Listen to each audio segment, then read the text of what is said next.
ఆదరణ నీవే మా ప్రభువా, ఆశీర్వదించుము దేవా. ఆదరణ నీవే మా ప్రభువా, అనుదినము అనుక్షణము నీకే మా స్తుతులు. ఆశీర్వది ఆదరణ నీవే మా ప్రభువా. భయభక్తులు గలవారి పిల్లలు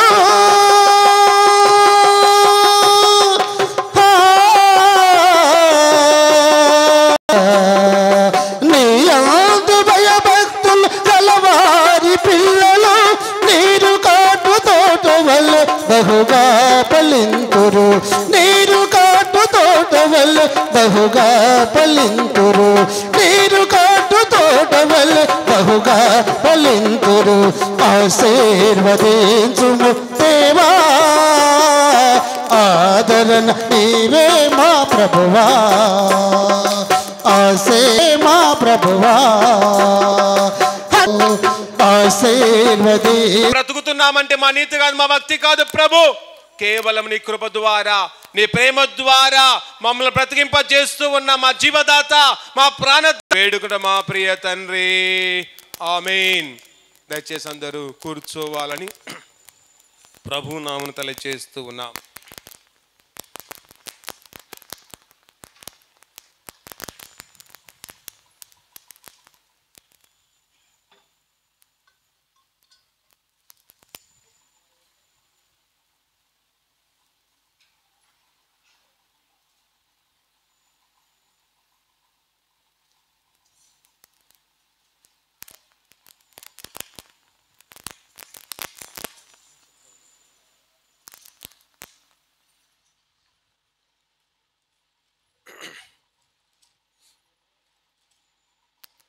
క్రీస్తునందు ప్రేమైన వారలారా, ఈ యొక్క శ్రేష్టమైన సమయాన్ని, శ్రేష్టమైన జీవితమును, శ్రేష్టమైన దినాన్ని ప్రసాదించిన ఆ దేవాతి దేవునికి మొట్టమొదటిగా హృదయపూర్వకముగా కృతజ్ఞతాస్తుతులు చెల్లిస్తూ ఉన్నాం.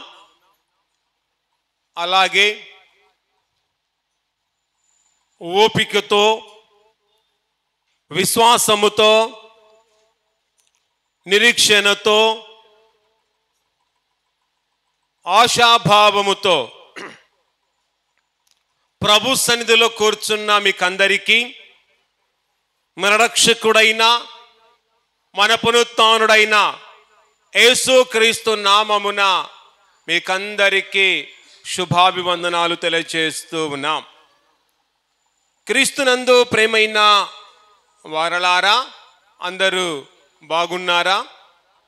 చెప్పడమా, బాగున్నారా? ఓకే. దేవుడు మనందరినీ కూడా బాగుగా ఉంచాడు గనక అందును బట్టి ఈ సమయంలో అందరు గట్టిగా చప్పట్లు కొడుతూ ప్రభువును గట్టిగా అభినందించాలని ప్రభు నామమున తెలియచేస్తూ ఉన్నాం. క్రీస్తునందు ప్రేమైన దేవుని ప్రజలారా, నేటి సమయములో దేవుని యొక్క సన్నిధిలో కూర్చున్న మనమందరం దేవాతి దేవునికి మరి ఎక్కువగా కృతజ్ఞతాస్తుతులు చెల్లించాలని ప్రభునామమున తెలియచేస్తూ ఉన్నాం. క్రీస్తునందు ప్రేమైన వారలారా, నేటి దినానికి, నేటి సమయానికి, నేటి ఆరాధన కార్యక్రమానికి ఏర్పాటు చేయబడిన దైవ వాక్యమును చదవగా మనమందరము విన్నాం. అలాగే నేటి సమయానికి, నేటి ఆరాధన కార్యక్రమానికి ఏర్పాటు చేయబడిన ధ్యానాంశము శాస్త్రులు పరిసయ్యులు ఎలాంటి వారు అనే ధ్యానాంశంపై ఈ సమయములో మనము ధ్యానించబోతూ ఉన్నాం. ఏ అంశంపై మనం ధ్యానించబోతున్నామండి? శాస్త్రులు పరిసయ్యులు ఎలాంటి వారు అనే ధ్యానాంశంపై మనము ధ్యానించబోతూ ఉన్నాం. కనుక శాస్త్రులు పరిసయ్యులు ఎలాంటి వారు, వారి యొక్క విధమేమిటి, వారి యొక్క స్వభావం ఏమిటి, వారి యొక్క తత్వం ఏమిటో ఈ సమయములో పరిశుద్ధాత్మ దేవుడు మనకు తెలియచేయబోతూ ఉండగా ప్రతి ఒక్కరూ పెడచెవున పెట్టక శ్రద్ధగా వినువారుగా ఉండాలని ప్రభునామమున తెలియచేస్తూ ఉన్నాం. చూడండి, శాస్త్రులు పరిసయ్యులు వేరు కానీ వీరు దగ్గరి సంబంధము గలవారుగా ఉన్నారు గనక బైబిల్లో ఎక్కడ రాయబడిన వీరు గూర్చి ఒకే చోట రాయబడి ఉన్నది అని జ్ఞాపకం చేసుకోవాలి. కనుక శాస్త్రులు పరిసయ్యులు వేరుగా ఉన్నప్పటికీ వీరు దగ్గరి సంబంధము గలవారు గనక బైబిల్లో ఎక్కడ రాసినా వీరు గూర్చి ఒకే చోట రాయబడి ఉన్నదని మనమందరము గుర్తెరుగువారముగా ఉండాలి. చూడండి, శాస్త్రులు కొత్త నిబంధనలో శాస్త్రులు అనే పదం వేద శాస్త్రమునకే చెందెను. శాస్త్రులు అనే పదం కొత్త నిబంధనలో వేదశాస్త్ర పదమునకే చెందెను అని మనము జ్ఞాపకం చేసుకోవాలి. తర్వాత ఎజ్రా కాలమునకు పిమ్మట వారు వేదం యొక్క ప్రతులను రాసి దానికి భావము చెప్పువారై ఉన్నారు. శాస్త్రులైన వారు ఎజ్రా కాలము పిమ్మట వేదం యొక్క ప్రతులకు రాసి భావం చెప్పిన వారుగా వారు ఉన్నారు అని మనము తెలుసుకోవాలి. ఈ సమయంలో పరిసయ్యులు అనగా ప్రత్యేకముగా ఉండువారు. పరిసయ్యులు అనగా ప్రత్యేకముగా ఉండువారు. క్రీస్తు కాలములో పరిసయ్యులు 6,000 మంది ఉండిరి అని లేఖనాల్లో మనం చూస్తూ ఉన్నాం. క్రీస్తు కాలములో పరిసయ్యులు ఎంతమంది ఉన్నారంటమ్మా? 6,000 మంది ఉన్నారు అని దైవవాక్యములో మనం చూస్తున్నాం. తర్వాత యూదుల తెగలో ముఖ్యమైన తెగ శాస్త్రులు పరిసయ్యులు. యూదుల్లో ముఖ్యమైన తెగ ఏంటంట? శాస్త్రులు పరిసయ్యులు అని మనము జ్ఞాపకము చేసుకోవాలి. ఈ శాస్త్రులు పరిసయ్యులు సంత వీధుల్లో వందనములు కోరుకొని వారుగా ఉన్నారు. ఈ శాస్త్రులు పరిసయ్యులు ఏం కోరుకుంటున్నారంటమ్మా? సంత వీధుల్లో వందనములు కోరుకొని వారుగా ఉంటున్నారు. తర్వాత ఈ శాస్త్రులు పరిసయ్యులు విందుల్లో అగ్రస్థానమును కోరుకుంటారంట. వీరేం కోరుకుంటారంటమ్మా? విందుల్లో అగ్రస్థానమును కోరుకుంటారు. ఇలా శాస్త్రులు పరిసయ్యులు లాంటి వారు మన సంఘములు లేరా అంటే లేకపోలేదు, చాలా మంది ఉన్నారు.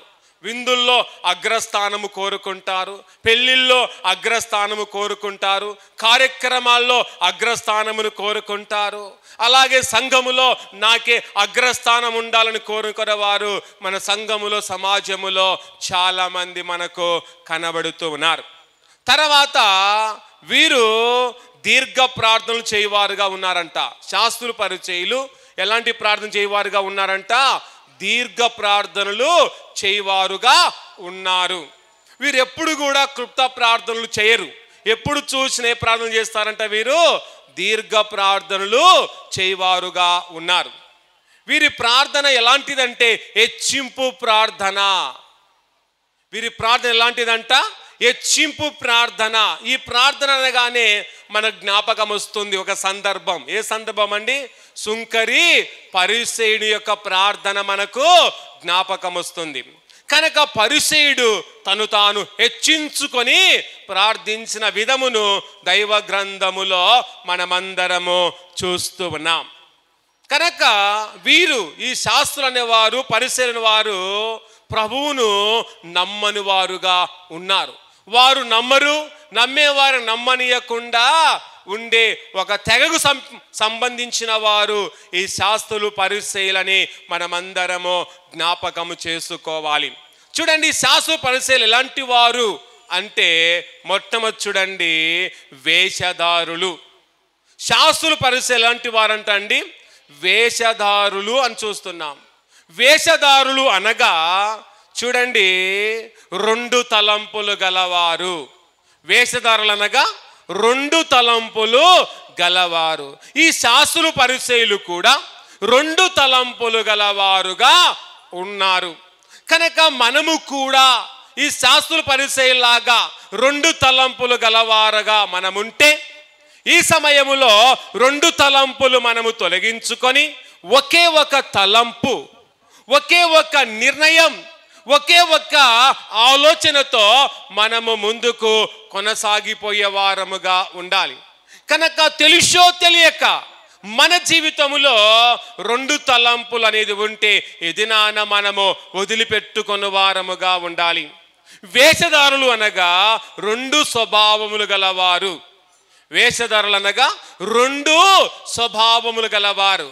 కనుక శాస్త్రులు, పరిసయ్యులు 2 స్వభావాలు గలవారుగా ఉన్నారు.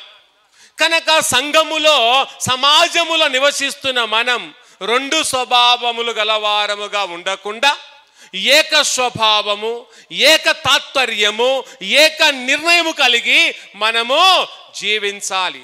కానీ చాలా మందిలో 2 స్వభావాలే కనబడుతాయి, కానీ ఏక స్వభావం అనేది కనబడడం లేదు.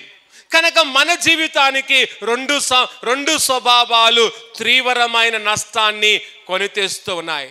2 స్వభావాలు గలవారు ఎవరు అంటే వేషధారులు. నీలో 2 స్వభావాలు ఉన్నాయనుకో, నువ్వు వేషధారునివే, నువ్వు వేషధారురాలవే అని జ్ఞాపకము చేసుకొని నీలో, నాలో ఉన్న ఆ 2 స్వభావాలను మనము తొలగించుకొని ఏక స్వభావము, ఏక తాత్పర్యము గలవారముగా మనము జీవించాలి. వేషధారులు అనగా చూడండి 2 మార్గములు అనుసరించువారు. ఎవరండి వేషధారులు? 2 మార్గములను అనుసరించువారు. ఈ శాస్త్రులు, పరిసయ్యులు కూడా 2 మార్గములు అనుసరించువారుగా ఉన్నారు గనక అందుకే వారు వేషధారులని పిలువబడుతూ ఉన్నారు. కనుక మన జీవితములో మనము కూడా 2 మార్గములు అనుసరించే వారముగా ఉన్నామనుకోండి, 2 మార్గములలో ప్రయాణించేవారుగా ఉన్నామనుకోండి, 2 త్రోవల్లో మనం వెళ్ళువారముగా ఉంటే మనకు కూడా బిరుదు రాబోతుంది. ఏ బిరుదండి? వేషధారులు అనే బిరుదు మనకు రాబోతూ ఉంది. అలాంటి బిరుదు మనకు రాకుండా ఉండాలి అంటే, అలాంటి పేరు మనకు రాకుండా ఉండాలి అంటే నీలో, నాలో 2 మార్గములు అనుసరించే విధానం మనము మానుకొని ఒకే ఒక మార్గం, అదే ప్రభు మార్గాన్ని అనుసరించేవారుగా, అదే ప్రభు త్రోవను అనుసరించే వారముగా ఉంటే మనమందరము బల నమ్మకమైన దాసులముగా, దాసురాండ్లుగా మనము పిలువబడుతామని మనము గుర్తెరిగిన వారముగా ఉండాలి. అందుకే చదవబడిన వాక్య భాగం చదువుకుందాం. చూడండి, మత్తయి సువార్త 23వ అధ్యాయము 13వ వచనాన్ని ఒకసారి చదువుకుందాం. అయ్యో వేషధారులైన శాస్త్రులారా, పరిసయ్యులారా. చూడండి, యేసు ప్రభుల వారు శాస్త్రులు, పరిసయ్యులను ఏమని పిలుస్తున్నాడండి? అయ్యో వేషధారులారా అని పిలుస్తూ ఉన్నాడు. యేసు ప్రభుల వారు అనేక సందర్భాలలో శాస్త్రుల, పరిసయ్యులను గురించి మాట్లాడుతున్నప్పుడు అయ్యో అనే మాట మాట్లాడాడు. ఏ మాట మాట్లాడాడమ్మా? అయ్యో అనే మాట మాట్లాడాడు. అయ్యో అనే మాట సంబోధించాడు. ఎందుకు అంటే వారు దేవునికిని, దేవుని పనికిని విరోధముగా ఉన్నారు గనక వారు గురించి మాట్లాడే ప్రతి సందర్భములో, వారి గురించి మాట్లాడే ప్రతి సమయములో ప్రభువు అయ్యో అనే మాట మాట్లాడిన విధమును ఇక్కడ చూస్తున్నాం. అందుకే అయ్యో వేషధారులారా అని శాస్త్రాలను గురించి పరిశీలన గురించి ప్రభువు మాట్లాడుతూ ఉన్నారు. కనుక వారు వేషధారులుగా ఉన్నారు. కనుక మనం అలాంటి వారంగా ఉండకుండా మనం ఎలా ఉండాలి అంటే నిజమైన భక్తి గల వారముగా ఉండాలి. మనం ఎలా ఉండాలంటమ్మా? నిజమైన భక్తి. కనుక నీలో నాలో నిజమైన భక్తి అనేది లేకపోతే ఈ సందర్భములో నిజమైన భక్తిని కలిగి జీవించాలి. కనుక నిజమైన భక్తి మన ఇంటి పేరుగా మారిపోవాలి. నిజమైన భక్తి మన బ్రాండ్గా మారిపోవాలి. కానీ మనలో ఎక్కడ చూసినా నిజమైన భక్తి కనబడడం లేదు. మనలో ఎక్కడ చూసినా వేషధారణ అనేదే మనకు కనబడుతుంది. కనుక అలాంటి వేషధారణ జీవితం, వేషధారణ భక్తి మనము కలిగి ఉండకుండా నిజమైన భక్తి మనము కలిగి జీవించాలి. కనుక ప్రియ నేస్తమా, ప్రియ కుమారుడా, ప్రియ కుమార్తె, నీలో నాలో నిజమైన భక్తి లేక మనం ఉత్తుత్త భక్తి కలిగి జీవిస్తున్నామేమో. నిజమైన భక్తి లేక నీవు నేను భక్తిహీనత జీవితంలో ఉంటే మనలో ఉన్న ఆ భక్తిహీనత జీవితం, ఆ దుర్భరమైన జీవితం, దేవునికి వ్యతిరేకమైన జీవితాన్ని ఈ దినాన మనము తొలగించుకొని భక్తి గల వారముగా ఈ లోకములో మనము జీవించాలి. ఎలాంటి భక్తి? నిజమైన భక్తి, శ్రేష్టమైన భక్తి, ఉన్నతమైన భక్తి, దేవునికి అనుకూలమైన భక్తి, దేవునికి ఇష్టకరమైన భక్తి నీవు నేను కొనసాగించే వారముగా ఉండాలి. మనుషులకు ఇష్టకరమైన భక్తిని కొనసాగించవద్దు. మనుషులకు ప్రీతికరమైన భక్తిని కొనసాగించక దేవునికి ఇష్టకరమైన భక్తిని మాత్రమే మనము కనపరిచే వారముగా ఉండాలి. కనుక మనం వేషధారులుగా ఉండకుండా ఏమి కలిగి జీవించాలి అంటే మనమందరము నిజమైన విశ్వాసము కలిగి ఉండాలి. ఏ విశ్వాసం అంట? నిజమైన విశ్వాసం నీలో ఉందా? లేక శాస్త్రుల పరిచయంలాగా నీవు నేను వేషధారులాగా మనం జీవిస్తూ ఉంటే ఆ వేషధారణ జీవితాన్ని ఈ యొక్క సమయములో మనము త్రుంచివేసుకొని, ఈ సమయములో ఆ వేషధారణ జీవితాన్ని కడిగి వేసుకొని నిజమైన విశ్వాసము గలవారముగా ఉండాలి. కనుక నిజమైన విశ్వాసం నీలో లేకపోతే నీ జీవితము వ్యర్థమే. నిజమైన విశ్వాసం నీ జీవితంలో కనబడకపోతే నీ బ్రతుకు వ్యర్థమే. నిజమైన విశ్వాస జీవితం నీలో కనబడకపోతే నీ బ్రతుకంతా కూడా అంధకారమే అని జ్ఞాపకం చేసుకొని ఈరోజు ఈ సమయములో నిజమైన విశ్వాసం మనకు కావాలి. నిజమైన విశ్వాసమే నీ యొక్క బ్రాండుగా మారాలి. నీ నిజమైన విశ్వాసమే నీ జీవితానికి ఒక వెలుగుమయంగా మారాలి.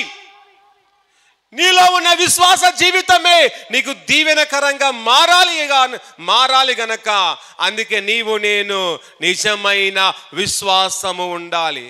విశ్వాసము లేని వాడుగా, విశ్వాసము లేని దానగా నువ్వు జీవిస్తూ ఉంటే ఈ సమయములోనైనా విశ్వాసాన్ని మనము సంపాదించుకొని, నిజమైన విశ్వాసాన్ని మనము పెంపొందించుకొని ప్రభులో మనము స్థిరపడిపోయే వారముగా ఉండాలని ప్రభునామమున తెలియజేస్తున్నాం. కనుక ఈ లోకములో వేషధారులుగా మనము జీవించకుండా మనం ఏమి కలిగి ఉండాలంటే నిజమైన క్రైస్తవులముగా ఉండాలి. ఏ క్రైస్తవులగంట? నిజమైన క్రైస్తవులుగా మనం ఉండాలి. ఉన్నామా? నిజమైన క్రైస్తవ్యం మనము కలిగి జీవిస్తున్నామా అంటే లేదండి, నామకార్థమైన క్రైస్తవ జీవితాన్ని కొనసాగిస్తూ ఉన్నాం. ఏ కుటుంబంలో చూసినా నామకార్థమైన క్రైస్తవం అనేది కళ్ళకు కొట్టినట్టుగా కనబడుతుంది. ఎవరి జీవితంలోనికి మనము తొంగి చూచిన నామకార్థమైన క్రైస్తవ జీవితమే కనబడుతూ ఉంది. ప్రతి వారి జీవితంలో నామకార్థమైన జీవితమే ఏలుతుంది అని జ్ఞాపకం చేసుకొని ఈ నామకార్థమైన క్రైస్తవ జీవితాన్ని ఈ దినాన వదిలివేద్దాం. కనుక క్రైస్తవుడు అనగా అర్థం ఏమిటంటే క్రీస్తు యొక్క అనుచరుడు. క్రైస్తవుడు అనగా అర్థం ఏంటంట? క్రీస్తు యొక్క అనుచరుడు. అందుకే మనం క్రీస్తు యొక్క అనుచరులుగా ఉండాలి. నిజమైన క్రీస్తు అనుచరులుగా మనం ఉండాలి. నిజమైన క్రీస్తు యొక్క శిష్యులుగా మనం ఉండాలి. క్రీస్తు యొక్క అనుచరులుగా మనము జీవించుచు మనమందరము మన క్రైస్తవ జీవితాన్ని, నిజమైన క్రైస్తవ జీవితాన్ని మనము కాపాడుకుందాం. ఇంతవరకు నిజమైన క్రైస్తవ జీవితాన్ని గాలికి వదిలివేసి నామకార్థమైన క్రైస్తవ జీవితాన్ని పొందుకొని నేను క్రైస్తవుడనని చెప్పుకుంటూ విరవీగుతూ ఉంటే అలాంటి జీవితాన్ని ఏదైనా మనము వదిలివేసి ప్రభు యొక్క కుమారుడిగా, ప్రభు యొక్క అనుచరుడుగా, దేవుని యొక్క దాసునిగా, దాసురాలుగా ఉంటూ మన క్రైస్తవ జీవితాన్ని దినదినము పెంపొందించుకొని, మన క్రైస్తవ జీవితాన్ని దినదినము కాపాడుకొని దేవునిలో మనము స్థిరపడిపోయే వారముగా ఉండాలి. కానీ ఈ యొక్క శాస్త్రులు పరిచయం లాంటి విధానములో మనము ఉండక, వారి యొక్క స్వభావములు మనకు కలిగి ఉండక, వారి యొక్క తత్వాలు మనకు కలిగి ఉండక, ప్రత్యేకించబడిన తత్వం, ప్రత్యేకించబడిన గుణం, ప్రత్యేకించబడిన దేవుని యొక్క బిడగా ఈ లోకములో జీవిస్తే చాలు. దేవుడు ఉన్నతమైన తన ఆశీర్వాదముతో నింపుతూ ఉండగా ఆయన ఆశీర్వాదాన్ని మనము పరిపూర్ణంగా పొందిన వారముగా ఉండాలి. తర్వాత శాస్త్ర పరిచయులు ఎలాంటి వారు అంటే అవివేకులుగా ఉన్నారు. మరి ఎలా ఉన్నారంటమ్మా? అవివేకులుగా ఉన్నారు. అవివేకులు అనగా వివేకము లేని వారు. అవివేకులు అనగా వివేకము లేని వారుగా ఉన్నారు. వీరిలో ఏమీ లేదు అంటే దైవికమైన తెలివితేటలు వారిలో లేవు. ఏమి లేవంటమ్మా? దైవికమైన తెలివితేటలు వారిలో లేవు. కనుక మనము కూడా శాస్త్ర పరిచయులాగా ఒకవేళ అవివేకులుగా ఉన్నామేమో, వివేకము లేని వారుగా ఉన్నామేమో, దైవికమైన తెలివితేటలు లేని వారంగా ఉంటే ఈ సమయంలో దైవికమైన తెలివితేటలు మనము సంపాదించుకోవాలి. దైవికమైన తెలివితేటలు ప్రభు ద్వారా సంపాదించుకోవాలి. దైవికమైన తెలివితేటలు కలిగి ఉంటే నీ జీవితము జర భద్రముగా ఉంటుంది. దైవికమైన తెలివితేటలు నీలో లేకపోయావనుకో నీ జీవితము కొద్ది కూడా భద్రత లేని జీవితంగా మారిపోతూ ఉంది. కనుక ప్రియ కుమారుడా, ప్రియ కుమార్తె, ప్రియ దాసురా, దాసురాల ఈరోజు దైవికమైన తెలివితేటలు కలిగి, దైవికమైన గుణలక్షణాలు కలిగి, దైవికమైన విధములో మనము ముందుకు వెళ్ళువారముగా ఉండాలి. అందుకే చూడండి వాక్య భాగములు చూస్తే 23వ అధ్యాయం, మత్తయి సువార్త 23వ అధ్యాయము 17వ వచనాన్ని ఒక్కసారి మనం చదువుకుందాం. అవివేకులారా, అయ్యో చదవండి. అవివేకులారా, అందులారా, ఏది గొప్పది? బంగారమా? బంగారం పరిశుద్ధపరుచు దేవాలయమా? చూడండి, అవివేకులారా, అందులారా అని ఎవరు పిలుస్తున్నారండి? యేసు ప్రభుల వారు పిలుస్తున్నాడు. ఎవరిని? శాస్త్రుల పరిచయం పిలుస్తున్నాడు. ఏమంటున్నాడు? అవివేకులారా, అందులారా అంటున్నారు. అందులనగా చెప్పండి. గ్రుడ్డివారు, కన్నులుండి కూడా వారు గ్రుడ్డివారుగా ఉన్నారు గనక, మంచిని చూడని వారుగా ఉన్నారు గనక, నిజమైన దేవుని కనుగొనలేని వారుగా ఉన్నారు గనక, దేవుని కార్యాలు రుచి చూడని వారుగా ఉన్నారు గనక, దేవుని పనులకు వారు వ్యతిరేకంగా ఉన్నారు గనక దేవుడు అంటున్నాడు, అవివేకులారా, అంధులారా అంటున్నారు. కళ్ళుండి కూడా వారు చూడని వారుగా ఉన్నారు, గుడ్డివారుగా ఉన్నారు అని ప్రభు సంబోధిస్తూ ఉంటున్నాడు. తర్వాత ఏది గొప్పది? బంగారమా? బంగారమును పరిశుద్ధపరచు దేవాలయమా? ఏది గొప్పదండి? బంగారం గొప్పదనుకుంటారా, లేక దేవాలయము గొప్పదా? చెప్పండి. దేవాలయమే గొప్పది. కనుక బంగారమును పరిశుద్ధపరచు దేవాలయమే గొప్పది, కానీ బంగారము గొప్పది కానే కాదు. కానీ మన జీవితంలో దేవాలయం గొప్పది కాదు, కానీ బంగారే మన జీవితంలో గొప్పది. అది మంచిదమ్మా? కాదు. కానీ మనం భావించేది ఏమిటంటే దేవాలయము కంటే బంగారు గొప్పది అని మనం అనుకుంటాం, కానీ బంగారు కంటే దేవాలయమే గొప్పదని మనమందరము తెలుసుకోవాలి. ఎందుకు బంగారు గొప్పది అనుకుంటామంటే, బంగారు మీద ఇష్టం ఉన్నవారు, బంగారు అంటే ప్రాణాన్ని చూడండి దాని కొరకు పెట్టేవారు కూడా చాలా మంది ఉన్నారు. నాకు బంగారు ఇష్టము లేదన్న వారు ఎవరైనా చేతులు ఎత్తండి.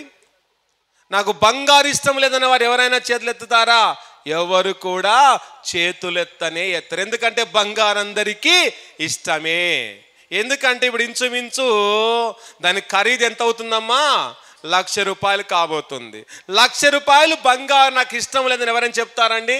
ఎవరు చెప్పరు. కనుక బంగారు చిన్న పిల్లలు మొదలుకొని పెద్దవారి వరకు కూడా బంగారం చాలా ఇష్టమైనది.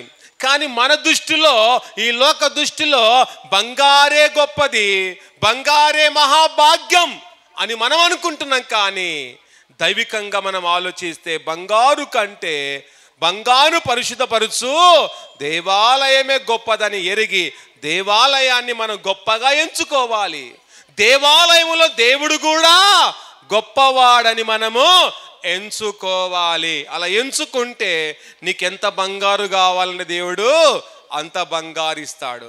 బంగారే గొప్పదనుకున్నావు అనుకో, నీ జీవితంలో బంగారు దొరకదు. కానీ బంగారు కంటే దేవుని ఆలయం గొప్పది, నా దేవుడు గొప్పవాడు అనుకున్నావు అనుకో, నీకు కావలసిన బంగారంతా దేవునికి ఇవ్వడానికి సమర్థుడైన దేవుడు. అందుకే ఆయన కోరుకో, ఆయన నేను ఎంచుకో, ఆయనే గొప్పవాడుగా తలంచు.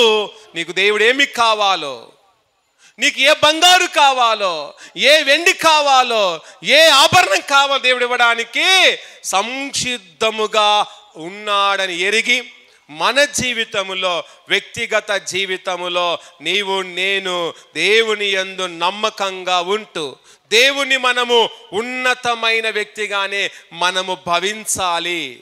దేవుని ఉన్నతంగానే మనము చూడాలి. ఎప్పుడు కూడా దేవుణ్ణి మనము తక్కువ అంచనా చేయకూడదు. కనుక మనము బంగారును ఎలాగైతే మన శరీరం మీద మనం మోస్తుంటామో, అలాగే దేవుని యొక్క గ్రంథాన్ని మనం నిత్యము మోయువారముగా ఉండాలి. కానీ బంగారు మనకుందనుకోండి, బంగారుని వేసుకొనకుండా ఒక శుభకార్యానికి మనం వెళ్తామా? చెప్పండి అమ్మ. స్త్రీలకు ఎక్కువ బంగారు అంటే ఇష్టం కదా. మనకు బంగారు బీరువలో ఉంది. ఒక నెక్లెస్, ఒక లాంగ్ చైను, ఒక నల్ల పూసల దండ, ఒకవేళ మనకు కమ్మలు, ముక్కురాయి అన్నీ ఉన్నాయనుకోండి, ఏది కొదవ లేకుండా ఉంది. కానీ ఉన్నప్పుడు ఒక కార్యానికి మనం వెళుతున్నాం అనుకోండి, ఒక శుభకార్యానికి వెళుతున్నప్పుడు ఆ బీరువలో ఉన్న బంగారు వేసుకొని వెళుతామా, వేసుకోకుండా వెళుతామా? చెప్పండి. వేసుకొని వెళ్తామా లేదండి? ఖచ్చితంగా వేసుకొని వెళ్తాం. వేసుకోకుండా మాత్రము వెళ్ళం. కానీ దేవుని మందిరానికి వస్తున్నప్పుడు నీవు నేను ఏమి తీసుకొని రావాలమ్మా? శుభకార్యం వెళ్తున్నప్పుడు బంగారు ఎలాగైతే వేసుకొని వెళుతున్నావో, అలాగే నువ్వు దేవుని మందిరానికి వస్తున్నప్పుడు నువ్వేమి తీసుకొని రావాలి? దేవుని యొక్క గ్రంథమును అనగా బైబుల్ను మనము తీసుకొని రావాలి. కానీ బంగారు లేకుండా శుభకార్యానికి వెళ్ళము, కానీ బైబుల్ లేకుండా మాత్రం దేవుని మందిరానికి వస్తాం. అది మంచిదా? ఒక్కసారి మనము ఆత్మ పరిశీలన చేసుకుందాం. ఆత్మ పరిశీలన చేసుకొని ఖచ్చితంగా దేవుని మందిరికి వస్తున్నప్పుడు దైవ గ్రంథాన్ని తీసుకురావడం మన బాధ్యత, దాన్ని మోసుకురావడం మన బాధ్యత. దాన్ని తీసుకుని వస్తే నీ జీవితంలో ఎంతో మేలు జరుగుతుంది కనుక ఖచ్చితంగా ప్రతి ఆదివార దినాన నువ్వు దేవుని మందికి వస్తున్నప్పుడు, ప్రతి వేళలో దేవుని మందికి వస్తున్నప్పుడు ఖచ్చితంగా దైవ గ్రంథాన్ని తీసుకొని రావాలి. చాలామంది అనుకుంటారు సెల్ ఫోన్లో దైవ గ్రంథం ఉంది కదా, అది చాలదా అనుకునే వారు చాలామంది ఉంటారు. కానీ సెల్ ఫోన్లో దైవ గ్రంథం మాత్రమే కాదు, అన్నీ ఉన్నాయి. లోకంలో జరిగే ప్రతిదీ ఉంది. నువ్వు గూగుల్ తల్లిని ఏమి అడిగితే అది నీకు సమాధానం చెబుతుంది. ఏమడగాలమ్మా? ఒక గూగుల్ తల్లి ఉంది ఎక్కడ? సెల్లో. దాన్ని కానీ అడిగావనుకో నువ్వు ఎక్కడికి వెళ్ళాలో నీకు అడ్రస్ చూపుతుంది, నువ్వేం చేయాలో కూడా అది నీకు నేర్పుతుంది. అందుకే దాన్ని నమ్ముకోవద్దు. నువ్వు సెల్ నమ్ముకోవద్దు, అలాగే గూగుల్ నమ్ముకోవద్దు, అలాగే సెల్లో ఉన్న దైవ గ్రంథాన్ని మనము కలిగి ఉండకుండా పరిశుద్ధ గ్రంథం దేవుడు మనకిచ్చాడు. ఆ గ్రంథాన్ని చేత పట్టుకొని వచ్చి దైవ గ్రంథాన్ని తెరిచి అది చదవడమే మన జీవితానికి మేలు అని జ్ఞాపకం చేసుకోవాలి. బైబుల్ అనేది చాలా పవిత్రమైనది. కానీ కొన్ని సందర్భాల్లో బైబుల్ దొరకని సందర్భాల్లో సెల్ ఫోన్లో ఉన్న బైబుల్ అవసరం వస్తుంది, కాదనడం లేదు. కానీ ప్రతిదీ దాన్నే వాడుకోవడం, ప్రతి సందర్భంలో దాన్నే చూడడం. దాన్ని మాత్రం చూస్తారా? సెల్ ఫోన్ చూసిన దాన్ని మాత్రం చూస్తారా? వెంటనే వెనక్కి వెళ్తారు, ఇంకొక దానికి వెళ్తారు, ఇంకొక దానికి చూస్తారు. రెఫరెన్స్ చూపినప్పుడేమో గంధం వైపు చూస్తారు, మరలా ఇంకొక వైపు వెళుతూ ఉంటారు. కనుక సెల్ ఫోన్ మన ఎదుట ఉండడం మంచిది, కానీ దాన్ని దైవ గ్రంథాన్ని కంటే ఎక్కువ చూసుకోవడం అది మంచిది కాదు. గనక ఈ దినాన మనమందరము దేవుని యొక్క గ్రంథం చదువుతున్న నీవు సెల్ ఫోన్లో కాకుండా దినదినము పరిశుద్ధ గ్రంథాన్ని చేత పట్టుకొని చదవడమే అదే మన జీవితానికి మేలు, ధన్యత అని మనం అందరము ఎంచుకొని జీవించు వారముగా ఉండాలి. అందుకే నీవు నేను కూడా అవివేకులుగా మనం ఉండకుండా వివేకము గల దేవుని బిడ్డగా ఈ లోకములో మనము జీవించాలి. తర్వాత చూడండి, శాస్త్ర పరిచయం ఎలాంటి వారు అంటే సున్నము కొట్టిన సమాధులను పోలిన వారుగా ఉన్నారు. శాస్త్ర పరిచయం ఎలా ఉన్నారంటన్నా? సున్నము కొట్టిన సమాధులను పోలిన వారుగా ఉన్నారు. సున్నము కొట్టిన సమాధులు ఎలా కనబడతాయమ్మా? చాలా అందముగా, చాలా తెల్లగా, చాలా శృంగారముగా కనబడుతాయి. కానీ దాని లోపలకి వెళ్ళి చూస్తే మనిషిని యొక్క ఏం కనపడతాయమ్మా? ఎముకలు కనబడుతాయి. తర్వాత దానిలో ఉన్న వాసన చూస్తే ఎముకలతో కూడిన కుళ్ళు వాసన అనేది కనబడుతూ ఉంది. బయటికేమో సమాధి చాలా సుందరముగా అందముగా కనబడుతుంది, దాని లోపల అంత కుళ్ళు వాసన అనేది వస్తూ ఉంది. కనుక శాస్త్ర పరిచయులు కూడా అలాగే ఉన్నారు. బయటికేమో నీతిమంతులుగా కనబడుతున్నారు, బయటికేమో పరిశుద్ధులుగా కనబడుతున్నారు, బయటికేమో చాలా నిష్ఠత గల వారుగా కనబడుతున్నారు, బయటికేమో చాలా క్రమపద్ధతి గల వారుగా కనబడుతున్నారు. కానీ వారి యొక్క హృదయాంతరంగములో చూడండి ఏమి ఉన్నది అంటే, వారి యొక్క హృదయాంతరంగములో వేషధారణ ఉన్నది, వారి యొక్క హృదయాంతరంగములో అక్రమం ఉన్నది, హృదయాంతరంగములో పాడు స్వభావం ఉంది, హృదయాంతరంగములో పాడు బుద్ధి అనేది వారిలో ఉంది. కానీ బయటికేమో చాలా నీతిమంతులు కనబడుతున్నారు, కానీ వారి హృదయాంతరంగములో అన్నీ కూడా దేవునికి వ్యతిరేకమైన పనులే ఉన్నాయి. కనుక మనం కూడా ఒకవేళ శాస్త్ర పరిచయంలాగా సున్నం కొట్టిన సమాధుల్లాగా మనం కూడా బయటికి కనబడవచ్చు, నీతిమంతులుగా కనబడవచ్చు, కానీ లోపల మాత్రము మనలో ఉన్న ఆ యొక్క దుర్బుద్ధి, దురాలోచన, దుష్ట స్వభావాలు, పాపపు స్వభావాలు ఉంచుకొని బయటికి ఒకవేళ నీతిమంతులు కనబడుతూ ఉంటే అలాంటి జీవిత విధానాన్ని మానివేసుకొని బయటికి ఎలా కనబడుతున్నామో లోపల కూడా అదే ఉండాలి. బయటికి ఏది కనబరుస్తున్నావో హృదయములో అదే కనబడాలి. నువ్వు బయటికి ఏం మాట్లాడుతున్నావో అదే మాట నీ జీవితంలో అవలంబించాలి. నువ్వు పైకి ఏ పని చేస్తున్నావో అదే పని హృదయములో జరిగించాలి. పైకొక పని చేయడము, లోపల ఒకటి చేయడము మంచిది కాదు. పైకొక మాట, లోపలొక మాట మాట్లాడడం అది మంచి విధానము కానే కాదు. కనుక చాలా మంది లోపల ఒకటి ఆలోచిస్తారు, బయటకు ఒకటి చేసేవారు చాలా మంది ఉన్నారు. బయటికేమో తేనెతో సంబంధమైన మాటలు మాట్లాడతారు. తేనె ఎలాగైతే తీపి ఉంటుందో అలాంటి తీపికరమైన మాటలు మాట్లాడతారు. లోపల కత్తులు ఉంచుకొని తేనెతో కూడిన మాటలు, అనగా ఎంతో తీపితో కూడిన మాటలు మాట్లాడుతూ ఉంటారు. అలాంటి వారందరూ దేవునికి అయిష్టులుగా ఉన్నారు. అలాంటి వారందరూ దేవుడు మెచ్చుకోడు. కనుక నీవు నేను కూడా ఈ యొక్క శాస్త్రుల పరిచయలాగా ఉంటే మన జీవితం కూడా అంధకారమయమే అని మనము జ్ఞాపకము చేసుకోవాలి. అందుకే చూడండి వాక్య భాగములో మత్తయి సువార్త 23వ అధ్యాయము 27వ వచనాన్ని చదువుకుందాం. ఒక్కరు చదవండి. అయ్యో వేషధారులైన శాస్త్రులారా, పరిసయ్యులారా, మీరు సున్నము కొట్టిన సమాధులను పోలి ఉన్నారు. ప్రభు అంటున్నాడు, ఓ అయ్యో వేషధారులైన శాస్త్రులారా, పరిసయ్యులారా, మీరు సున్నము కొట్టిన సమాధులను పోలి ఉన్నారు. తర్వాత అంటాడు, అవి వెలుపల శృంగారముగా అగపడును గాని లోపల చచ్చిన వారి ఎముకలతో సమస్త కల్ముషముతో నిండి ఉన్నది. కనుక సమాధుల్లో చచ్చిన వారి ఎముకలు కనబడుతాయి. సమస్తమైన కల్ముషం అనేది కనబడుతూ ఉంది.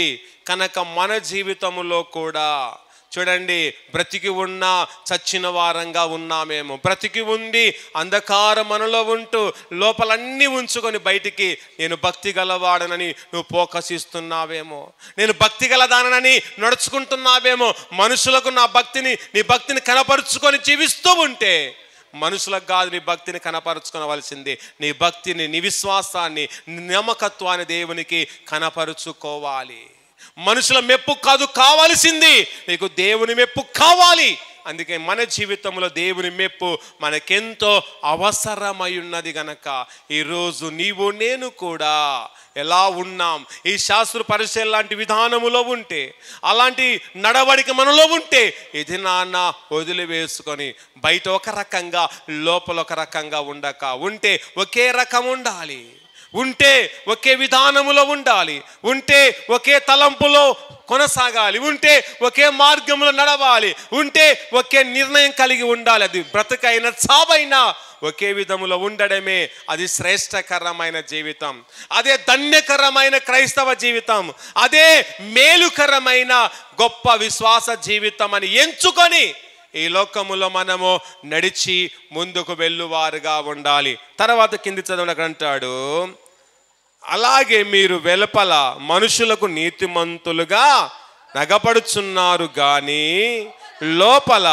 వేషధారణతోనూ అక్రమముతో నిండి ఉన్నారు. వారు బయటికి ఎలా కనబడుతున్నారంట? నీతిమంతులుగా కనబడుతున్నారు. కానీ హృదయములు ఏముందంటమ్మా? చెప్పలేముందంట? ఏం దాగి ఉందంట? ఏమి నిండి ఉందంట?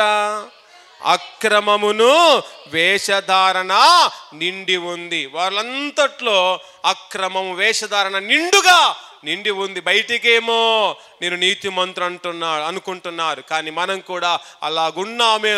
ఒకసారి మనం ఆత్మ పరిశీలన చేసుకొని హృదయాంతరంగం ఎరిగిన దేవుడు ఉన్నాడు, అందుకే ఆ దేవుని మనలో ఉంచుకోవాలి. కానీ ఆ వేషధన అక్రమాన్ని దినాన అలాగే మనము తొలగించుకొని పీకి వేసుకొని దేవుని హృదయంలో స్థానం ఇచ్చి ప్రభువును మనము అనుసరించే దేవుని వారముగా మనము కొనసాగు వారముగా ఉండాలి. తర్వాత 4వ విషయం చూడండి, శాస్త్ర పరిచయం ఎలాంటి వారంటే ధర్మశాస్త్రములో ప్రధానమైన విషయాలు అనగా న్యాయమును, కనికరమును, విశ్వాసమును విడిచిపెట్టిన వారుగా ఉన్నారు. ధర్మశాస్త్రములో ప్రధానమైన విషయాలను అనగా న్యాయాన్ని, కనికరమును, తర్వాత విశ్వాసాన్ని వారు విడిచిపెట్టిన వారుగా ఉన్నారు. చూడండి, విడిచిపెట్టకూడని వారు విడిచిపెట్టిన వారుగా ఉన్నారు. న్యాయాన్ని విడిచిపెట్టకూడదు, కానీ ఏం విడిచిపెట్టారంట వారు? న్యాయాన్నే విడిచిపెట్టారు. కనికరం విడిచిపెట్టకూడదు, కానీ కనికరమునే వారు విడిచిపెట్టిన వారుగా ఉన్నారు. విశ్వాసం విడిచిపెట్టకూడదు, కానీ విశ్వాసమునే వారు విడిచిపెట్టిన వారుగా ఉన్నారు. కనుక మన జీవితంలో ఒకవేళ న్యాయాన్ని విడిచి అన్యాయంగా జీవిస్తున్నామా, కనికరాన్ని విడిచి దేవుని కనికరాన్ని పొందలేకపోతూ ఉంటే, ఈ సమయంలో కనికరాన్ని విడిచిపెట్టకుండా దేవుని కనికరాన్ని మనము పొందాలి. విశ్వాసాన్ని విడిచిపెట్టి ఉంటే ఈరోజు విశ్వాసాన్ని కలిగి జీవించే వారముగా మనం ఉండాలి. అందుకే చూడండి, మత్తయి సువార్త 23వ అధ్యాయము 23వ వచనాన్ని ఒక్కసారి మనం చదువుకుందాం. చదవండి. పరిసయ్యులారా, మీరు పుదీనాలోను సోపులోను చదవండి, జీలకర్రలోను 10వ వంతు చెల్లించి. చూడండి, వీరు దేని దేనిలో 10వ వంతు చెల్లిస్తున్నారంటమ్మా? పుదీనాలో, సోపులోను, జీలకర్రలోను 10వ వంతు చెల్లించి. కానీ వీటిలో మాత్రం 10వ వంతు చెల్లిస్తున్నారు, కానీ అన్నిటినీ గాలికి వదిలేసిన గాలివారుగా వీరు ఉన్నారు. కనుక మనం కూడా పట్టుకొనవలసినవి గాలికి వదిలేసి గాలికి పోతున్న వాటిని మనము పట్టుకుంటున్నాం. మన జీవితం ఎలా ఉన్నాయంటే, దావలవయ సమస్యను మనము కొని తెచ్చుకొని వారుగా ఉంటున్నాం. దావలవయ కంపను మనము కరిపించుకొని వారుగా ఉంటున్నాం. చాలామంది అనవసరంగా సమస్యలు ఏం చేస్తారు తెలుసా? దావనబోతున్న సమస్యను కరిపించుకున్న వారు చాలామంది ఉన్నారు. అలాంటి సమస్య మనకు అవసరం లేదు, కానీ అలాంటి సమస్య నీవు కరిపించుకుంటే వదిలించుకోవడం చాలా కష్టము. వీరు ఎంతో మేము 10వ వంతు చెల్లిస్తున్నామని గొప్పలు చెప్పుకుంటున్నారు, కానీ గొప్పలు చెప్పుకున్నంతగా వారు 10వ వంతు చెల్లించడం లేదు. కేవలము పుదీనాలోను, పుదీనా ఎంత ఉందండి? ఇంత ఉంటుంది. దాంట్లో ఏం చేస్తున్నారంట వారు? 10వ వంతు చెల్లిస్తున్నారంట. సోపులోను, సోపు తెలుసు కదా మనకందరికీ, అన్నం తిన్న తర్వాత హోటల్లో దొరుకుతుంది సోపు. ఆ సోపులో కూడా వారు ఏం చేస్తున్నారంట? 10వ వంతు చెల్లిస్తున్నారంట. తర్వాత జీలకర్రలోను, జీలకర్రలో కూడా వారు ఏం చేస్తున్నారంట? 10వ వంతు చెల్లిస్తూ వారు అనుకుంటున్నారు, మా అంత నీతి మంత్రులు లేరండి, మేము చాలా భక్తిపరులమండి, మేము దశమ భాగము చాలా చక్కగా చెల్లిస్తున్నామండి, మేము వీటిలో అన్నిటినీ మేము 10వ వంతు చెల్లిస్తున్నామని వారు తమ్మును తాము వారు అనుకొని గర్విస్తూ ఉన్నారు. కానీ అసలైన విషయాలను వారు విడిచిపెట్టారు. ఏమిటో చూడండి, ధర్మశాస్త్రములో ప్రధానమైన విషయాలను అనగా న్యాయమును, కనికరమును, విశ్వాసాన్ని విడిచిపెట్టారు. విడిచిపెట్టకూడనివైతే వారు విడిచిపెడుతున్నారు, విడిచిపెట్టవలసినవి విడిచిపెట్టకుండా పట్టుకొని జీవిస్తున్నారు. మనం కూడా అంతే. అయ్యా విడిచిపెట్టండి అంటే విడిచిపెట్టం, నాకు అదే కావాలి అని పట్టుకొని జీవించేవారు చాలామంది ఉన్నారు. కనుక ప్రియ సంగమా, ప్రియ దేవుని బిడ్డ, ఒకటే నేర్చుకో, ఏమిటి పట్టుకోవాలో ఏమిటి పట్టుకోకూడదు నేర్చుకో, ఏ త్రోవలో వెళ్ళాలో నేర్చుకో, ఏం మాట్లాడాలో నేర్చుకో. ఏది నేర్చుకోకుండా అనవసరంగా సమస్యల పాలు కాకుండా మన జీవితాన్ని మనము దినదినము మనము పెంపొందించుకునే వారముగా ఉండాలి. తర్వాత 5వ విషయం చూడండి, శాస్త్రు పరిచయం లాంటి వారు అంటే దేవుని ప్రేమను విడిచిపెట్టిన వారుగా ఉన్నారు. ఏదంటమ్మా? దేవుని ప్రేమను విడిచిపెట్టారు. కనుక మనం కూడా దేవుని ప్రేమను విడుస్తున్నాం, దేవుని ప్రేమ విడిచిపెడుతున్నాం, కానీ ఇష్టమైన వారి ప్రేమ పొందుకోవడానికి తెగ ప్రయత్నం చేస్తూ ఉన్నాం. ఇష్టమైన వారి ప్రేమను పొందాలని, ఇష్టమైన వారు మనం చూడాలని, ఇష్టమైన వారి యొక్క స్వరం వినాలని దాని కొరకు మనం పాకులాడుతున్నాం, కానీ దేవుని ప్రేమ కొరకు మనము పాకులాడలేకపోతున్నాం. ఈ శాస్త్ర పరిచయులు తెలుసా, దేవుని ప్రేమను వారు వదిలివేసిన వారుగా ఉన్నారు. మనం అలాంటి వారం కాకుండా ఈ దినము నుండి దేవుని ప్రేమను ఇంతవరకు వదిలివేసి నీవు జీవిస్తూ ఉంటే ఈ సమయంలో నుండి దేవుని ప్రేమను వదిలిపెట్టకుండా, విడిచిపెట్టకుండా ఆ ప్రేమను మనము హత్తుకొని జీవించు వారముగా ఉండాలి. అందుకే దైవ గ్రంథములో చూడండి, లూకాసు సువార్త 11వ అధ్యాయము 42వ వచనాన్ని ఒకసారి మనం చదువుకుందాం. అయ్యో పరిసయ్యులారా, చదవండి. మీరు పుదీనా, సదప మొదలైన ప్రతి కూరలోనూ 10వ వంతు చెల్లిస్తున్నారే గాని న్యాయమును దేవుని ప్రేమను విడిచిపెట్టుచున్నారు. చూడండి, ప్రేమైన దేవుని బిడ్డలారా, యేసయ్య వారి గురించి మాట్లాడే ప్రతి సందర్భములో ఏమన్నాడమ్మా? అయ్యో అనే మాటనే మాట్లాడాడు. చూడండి, అయ్యో పరిసయ్యులారా, మీరు పుదీనా, సదప మొదలైన ప్రతి కూరలోనూ ఏం చేస్తున్నారంట? వారు 10వ వంతు చెల్లిస్తూనే ఉన్నారు. 10వ వంతు చెల్లిస్తున్నారే గాని ఏం విడిచిపెట్టారంటమ్మా? న్యాయాన్ని విడిచిపెట్టారు, దేవుని ప్రేమను విడిచిపెట్టిన వారుగా ఉన్నారు. కనుక ప్రియ దేవుని బిడ్డ, నీ జీవితంలో, నా జీవితంలో ఈ శాస్త్ర పరిచయం లాంటి విధానములో మనముంటే ఈ దినాన వాటన్నిటిని మనము అవలంబించకుండా, వాటన్నిటిని మనము వారు కలిగిన వాటిని మనం కలిగి ఉండకుండా మనము దేవుని ప్రేమను పొందుకుందాం. దేవుని ప్రేమ అత్యున్నతమైన ప్రేమ, దేవుని ప్రేమ విలువైన ప్రేమ.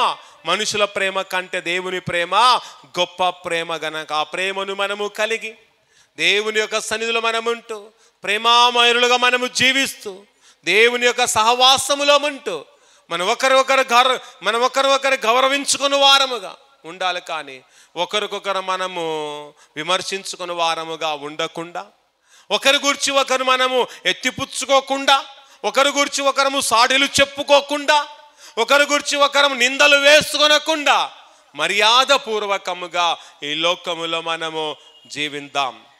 కనుక అందరూ మనకంటే అందరూ గొప్పవారుగానే ఎంచుకోవాలి. అందరూ నాకంటే తక్కువ అనుకుంటే నువ్వేదో ఒక రోజు తక్కువైపోతావు.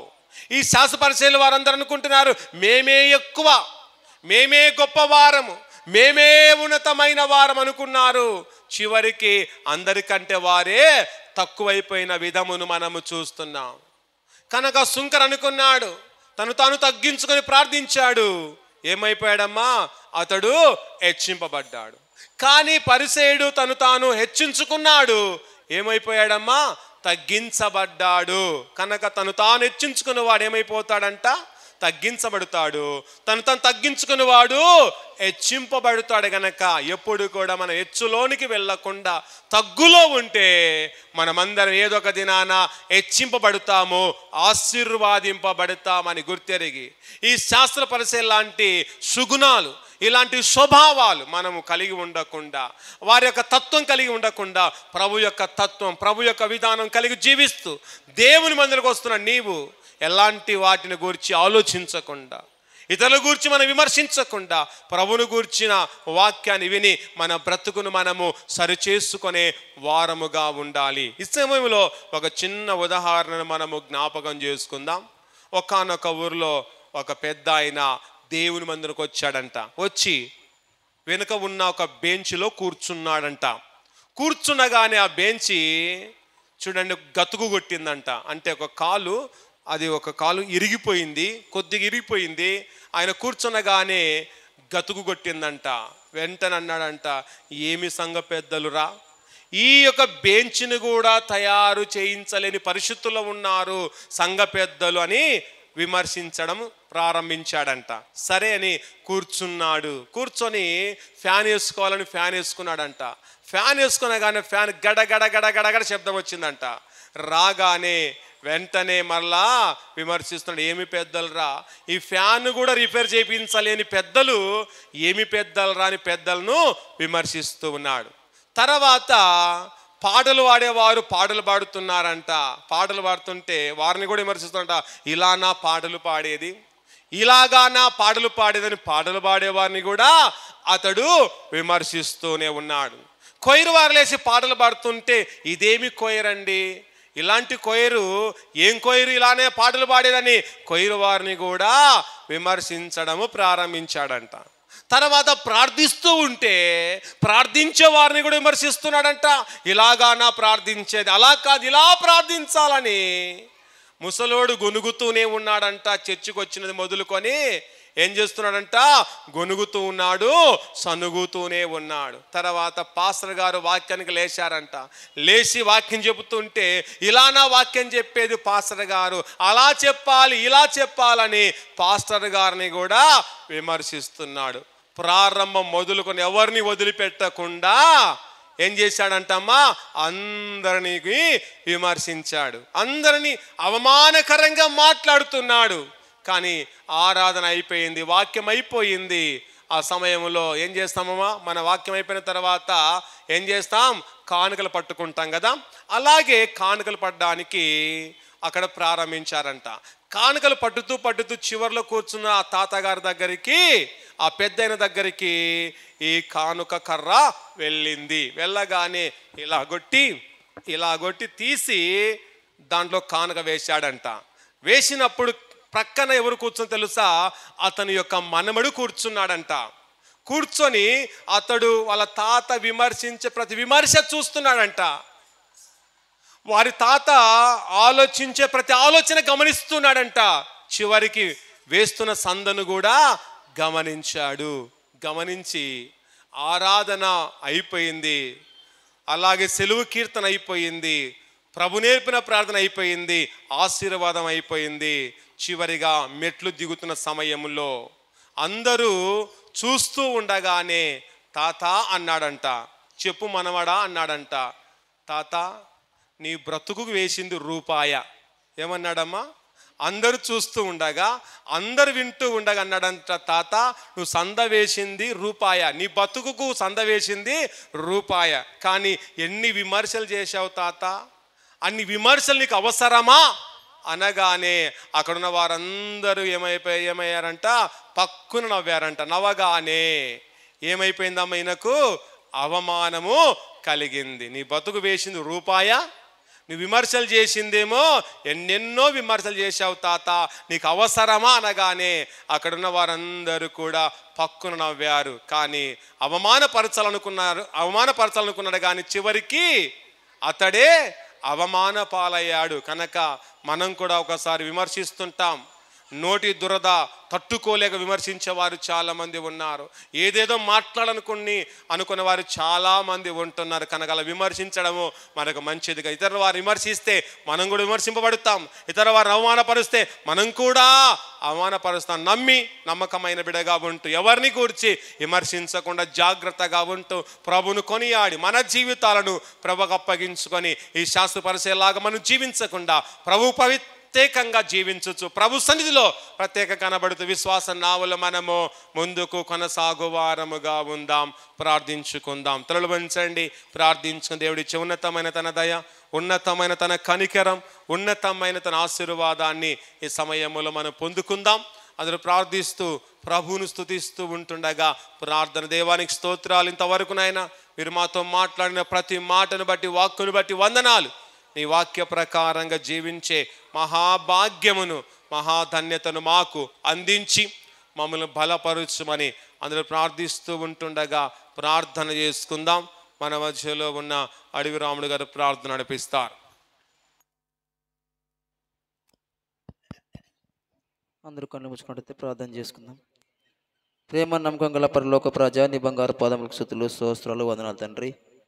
ప్రభువా ఈ మధ్యాహ్న కాల సమయం నందు ప్రభువా ఇంతవరకు చెప్పిన ప్రతి వాక్యం, ప్రతి మాట తండ్రి ప్రతి హృదయంలో నీరు కట్టి ఫలింప చేస్తామని అడుగుతున్నాం. ప్రభువా నీకే స్తోత్రాలు నైనా తండ్రి. ఎవరు తండ్రి చెప్పిన వాక్యం విడిచిపెట్టకుండా ప్రభువా ప్రతి ఒక్క బిడ ప్రభువా నిర్మిడి వేసుకున్న భాగ్యం మాకు అందరికి దయచేస్తామని అడుగుతున్నాం. ప్రభువా నీకే స్తోత్రాలు తండ్రి.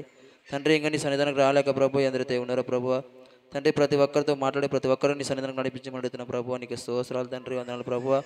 అయ్యా తండ్రి ముందున్న కార్యక్రమం అంతట్లో ప్రభువా నీవే తోడుగా ఉండి నీవే ఆశీర్వదిస్తావని యేసుక్రీస్తు నామం అడిగి నా పరమ తండ్రి. ఆమేన్.